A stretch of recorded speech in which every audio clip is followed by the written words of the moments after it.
Do y'all agree with that? Or somebody around you has taught them to want it, and you allow them to teach them that. That's why, I mean, I'm not going to let, if I make a child, I don't want my mama raising them, my dad. I don't need anybody to raise my child. Because before I had them, I had a commitment that if I get into this responsibility, it belongs to me. So, first thing you have to do is look inside of yourself. Ask yourself, what do you want it to be? I don't care what it is. If it's your children, what do you want them to be? Because God is not going to commit to making them any better than you commit to. Do you follow? Do y'all believe it? That God will commit to whatever you committed to, whatever your faith is, according to your faith, be it unto you. But if you're not committed, why would somebody else commit to making something better than you want it to be? No matter how cold you think it is. Why is it that God ain't fixing the lives of all of these Christians who are making wrong choices? Somebody tell me why. They're Christians. They gotta be committed to a person. That's what faith is. See, they that come to God must believe that He is, and that He is a rewarder of them that diligently seek Him. You can't do it one time. We like to say, I would like to say, man, I can have one meeting, I can go to 3 meetings, and I've read a couple of books. Boy, I got it now. No, that's not the nature of life.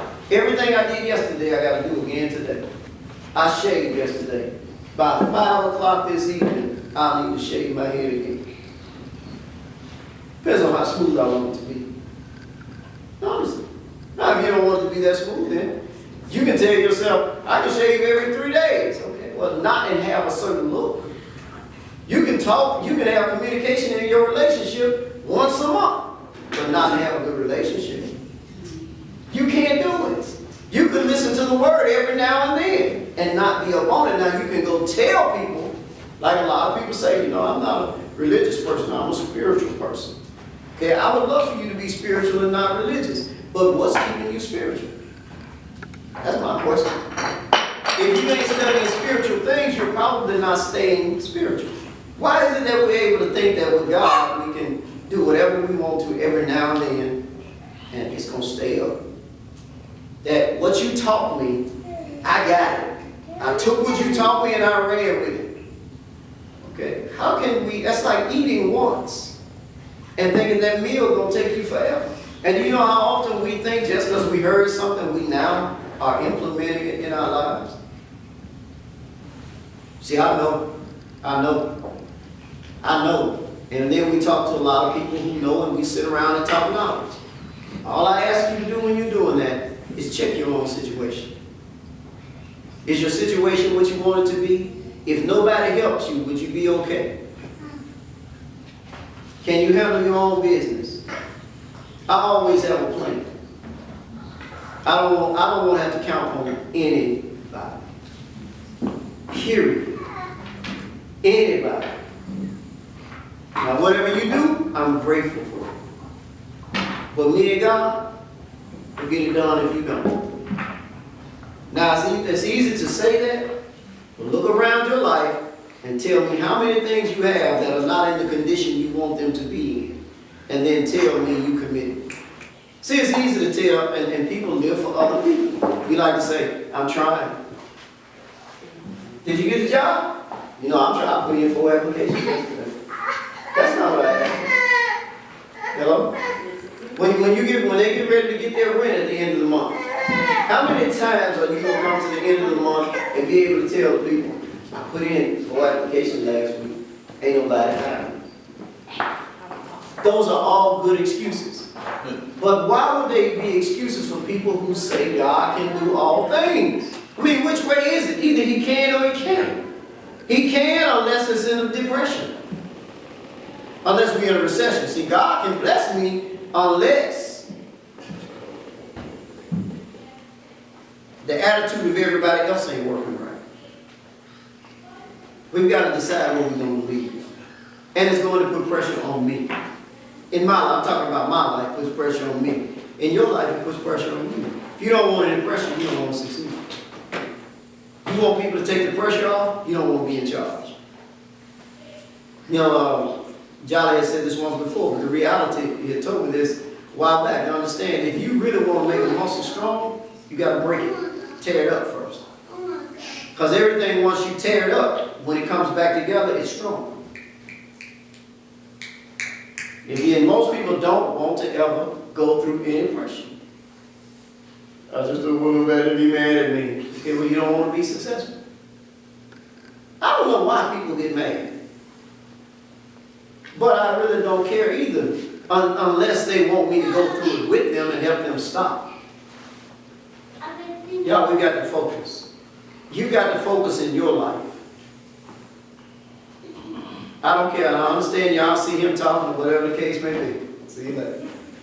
Whatever the case may be, you decide what you let distract you. And you can wind up where you don't want to be, simply having a good excuse for being distracted. Are y'all hearing me? That's the lifeline of the neurotic. I have a good excuse for making the wrong turn. I have a good excuse for not having the money. I have a good excuse. Why will God give you a solution if you came up with an excuse? Are y'all hearing me? Did anybody hear what I'm saying? Why would God give you a solution if you already have a good excuse? He's not going to put something in the place where you already got something. You are not going to look for a new way. You're not going to look for a dresser, the dresser you want, as long as you keep putting broken furniture in there. If you keep bringing anything into your life, you're never going to look for what you really want. People keep talking about, I'm looking for God to send me a good man or a good woman. Well, can you be good by yourself first? Every time I start trying to be good by myself, God send me somebody. I don't think so. You mean God keep missing? Do you understand how silly that sounds? God keeps sending you somebody that ain't the right one. So it's God's fault, right? That's the lifeline of the neurotic. It ain't my fault. You know how many times people say, God sent you into my life? Look, God may have sent you into my life, but it's up to me to determine why and how far I'm supposed to take it. Now, if you want to be a child, you just keep, you know what children do, they just ask for stuff, somebody bring them one, they take it. Right? That's not what grown people do. They scrutinize the things that come into their lives. They have a checklist. And their checklist just ain't on the surface. It ain't about you make me feel good. They want to know how much, you know, if you ain't hungry, you may go to the grocery store and see how much it costs, what's the nutritional value, how much fat is in it. And if you really get serious about your own personal health, you'll start watching a lot. Not only will you look for chicken, you'll look for the best chicken.